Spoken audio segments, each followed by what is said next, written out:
The third dimension.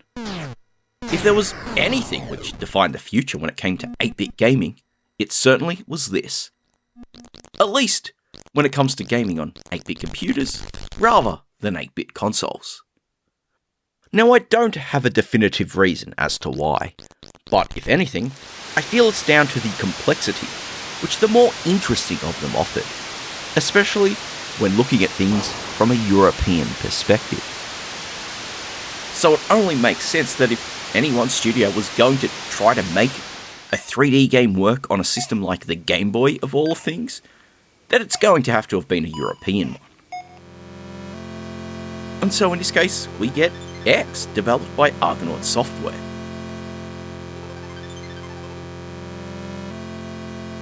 X originally saw release in 1992, with development primarily by Argonaut, and audio and additional feedback being provided by Nintendo, who took it on as a first-party title after being impressed by demos of the game in action. Though planned for a Western release under the name Lunar Chase, it only saw release in Japan. Allegedly, this is because the US arm of Nintendo felt it was too complex for the North American market. It in fact happened so close to release that previews for it had run in various magazines, alongside adverts being drawn up. Though as a result it was thought lost, at least until the 2020 Giga Leak, where the complete English version of Lunar Chase was found, and for obvious reasons it's where most of the footage you're seeing in this video was from here. But enough of that, and onto the game itself. X takes place in the far-off future, an unknown year in the original version of the game, but changed to the year 2096 in Lunar Chase. As is the tradition, humanity finds itself straining the resources of Earth, and so the search is made for a new world to expand to, leading humanity to the distant world of Tetemus 2. Though before your deployment starts, you're first going to undergo training. This is an incredibly comprehensive sequence covering just about all you need to know when it comes to driving your tank, the Vixiv. From handling its controls to using its weapons in order to take on enemies, just about everything you're going to need to know to play the game is covered by the time you're done here. It also introduces the features which makes X stand out from being more than just a take-on battle zone. The ability to take Vixiv up into the air, along with hopping into underground tunnels which act as shortcuts across the map. So it's no surprise this training is quite lengthy, and so you're going to need to put a good amount of time aside before you sit down with it. Especially because you need to complete it in full before you can proceed with the main game. So turning off your Game Boy mid-mission will force you to restart it on your next attempt. I feel it's certainly a limiting choice, because as a game for a handheld platform, you need to accommodate interruptions, so checkpoints between each phase would have been more than enough to save some frustration and repetition due to unexpected interruptions. Once you're done with the training though, it's time to take a warp tunnel over to Tetemus 2 and let the real game begin.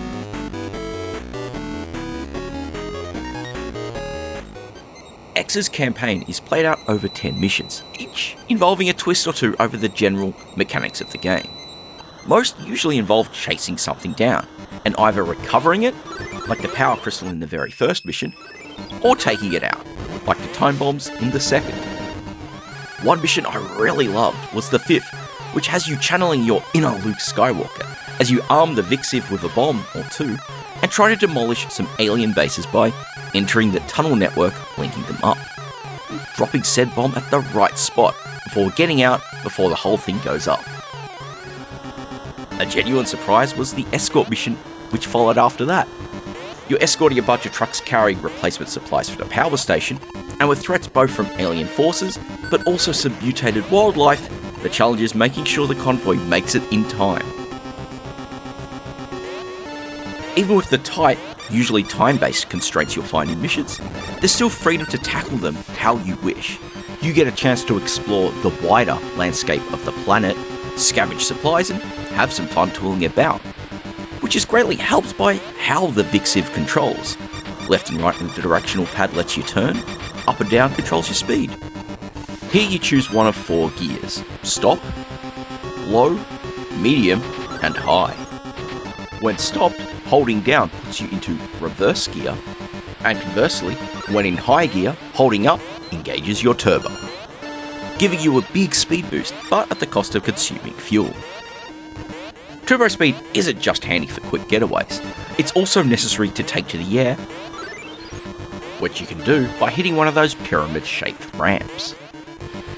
There's only a few missions where flight is required, but it's still just handy to use for the extra speed when moving about and searching for stuff. I think it's really neat to have this much movement in a 3D game on an 8-bit machine. I can think of games which had you driving on the ground in ways like Battlezone, and others which did let you take to the air. But being able to freely switch between modes, that's a real neat trickery in action.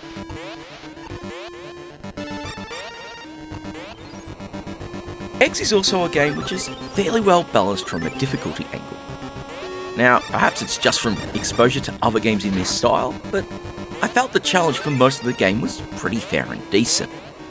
Things do ramp up somewhat once you got to the last couple though, with Mission 9 in particular being a bit of a chore as you chase down a trio of missiles, and where you've got to really think fast to secure enough of them to take all 3 out before they reach their target. The challenge of the final mission shouldn't be a surprise though. Here you're taking on the enemy's central base, and to take it out you've got to collect enough missiles to launch the high explosive device at it. Now, I wish the game's rise in difficulty was a little gentler. That was not the end of the world. But it does lead to something I wasn't much of a fan of: the continue system. Here's how it works. Successfully completing a mission earns you stars. They're not treated like a score or anything, but rather kind of a currency. You'll use them to buy a continue should you fail a mission and have to retry. Now, you could fail it because you ran out of time, or you got taken out in battle. But there's also a third. If you restart because you turned off your Game Boy during a mission because you had to take a break. This is what I wish you weren't penalised for. It's one thing to pay the piper should you have to retry because you failed, but another for when you're interrupted because life got in the way. Though I guess it's the challenges of designing a game for portable play, I guess. Something I rather love is the map setup. Many games of this style try to focus on a limitless play area, and it can make things feel a little hollow after a certain amount of time playing the game. With X, the map might be smaller, but it wraps around, which gives you that illusion. And so it means the missions where you've got to hunt something down don't make you feel like you're hunting a needle in a haystack. But neither does it mean finding your objective is going to be a cakewalk either.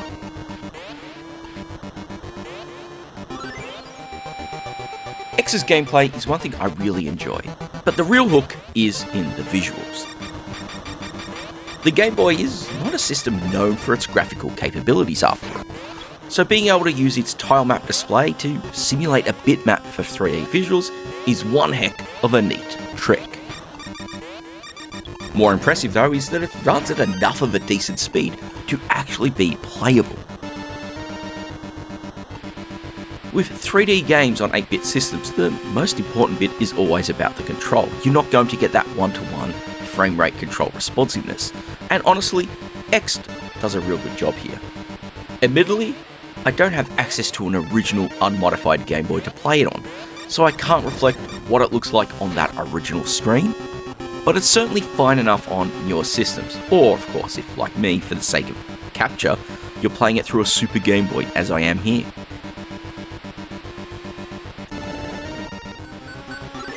When it comes to the objects which make up this world, you'll find a few are certainly a little familiar, at least if you're a Starglider veteran, but even for those which aren't, the designs are simple, yet distinctive, and with enough play you can recognise what's hostile, what's not, and which pickups are which is important for surviving amongst the chaos, so you can grab extra fuel, shields or missiles as you need them. I guess you could say it offers a level of detail which makes Tetemus 2 a nice place to visit, even if it's not exactly somewhere worth living.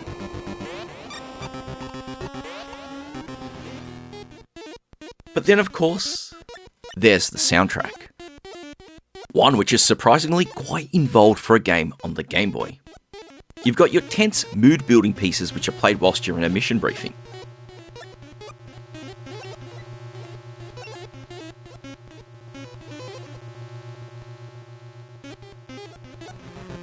Plus those more frantic ones which are used whilst you're in the midst of battle or watching the clock run low.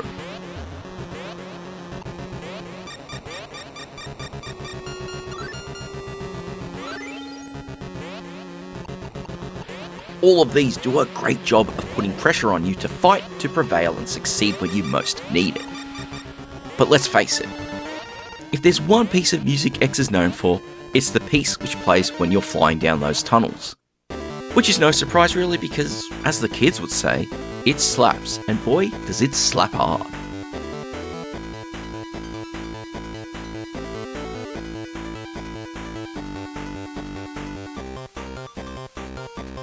It really seals the deal about these sequences and just how atmospheric there are in the game, and let alone their uniqueness. If anything, X is certainly a game which doesn't overstay its welcome. There's enough variety with the missions, let alone with its mechanics, and it's one that makes you chip away at it over a nice amount of time, making you feel like you actually accomplished something once you finish it. And that to me is spot on for what a good portable action game should be, at least by the standards of 1992 of course.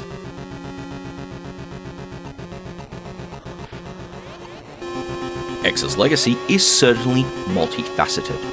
The obvious impact of this is the beginning of the partnership between Argonaut and Nintendo, which led to the development of one of the more important enhancement chips for the Super NES, the Super FX.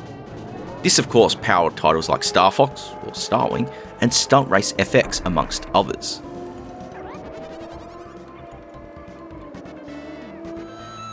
But they also kept up with doing 3D games on the Game Boy as well, with two in particular being Days of Thunder, and more impressively, the port of Race Driving.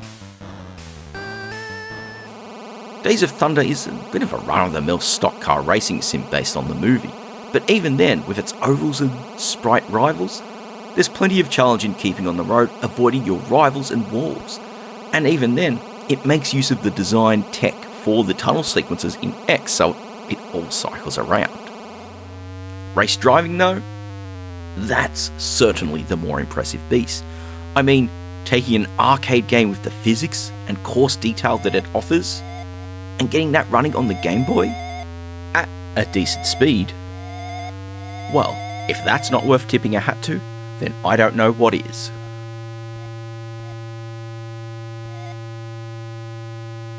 Finally, I can't ignore the follow-up developed by Q Games and released in 2010. Known as X Returns in Japan, Escape in North America, and the incredibly imaginative 3D Space Tank in Europe and PAL regions, it takes place many years after the original X, with your commander having gone rogue, and you're now the only one left to stop his nefarious schemes. It builds upon what the original X does, having both free-roaming missions on the surface, alongside tunnel sequences, whilst also adding a bit of a story here and new weapons and systems to go along with what you've got from the original game. The downside, it was originally released as a digital download-only title for the Nintendo DSi. In theory, at least at the time I'm working on this video, if you have a 3DS with store credit attached, you may still be able to buy it. And if you can, it's certainly worth trying out. It has been a while since I really sat down with it, but I've certainly got a craving to want to go back to it now after playing the original X properly.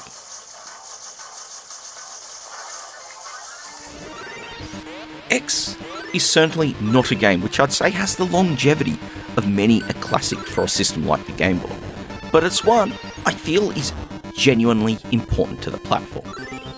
Not just because of its legacy, but also because of what it did in terms of visuals on the Game Boy, the pioneering nature of them. as for playing it for yourself, the language barrier is real for the original X. If you can read Japanese, then you'll be good to go, as you're going to need it to read both the mission briefings and mid-mission updates to make serious progress in the game. Now, if you've got the means to play patched games and you know how to patch a ROM, then a complete enough translation patch does exist. Some prefer it over the official localization of Lunar Chase, if only because it ties into the sequel a little better. Despite that though, I still preferred playing that official localization, even if it skips on a few details in the mission briefings. Though honestly, it doesn't really matter that much in the long run. X is a fun shooter which pushes the Game Boy beyond expectations in unique ways, and even though it can be a little rough and a little confusing at times, and its frame rate might be a little slower than you might have liked, I feel it's one that is absolutely worth checking out. Especially if, like me, you've got that fondness towards the types of 3D action games developed by folks in the UK for an 8-bit home computer of the sorts. And really, there's not much more for me to say here than to thank you all very much for watching.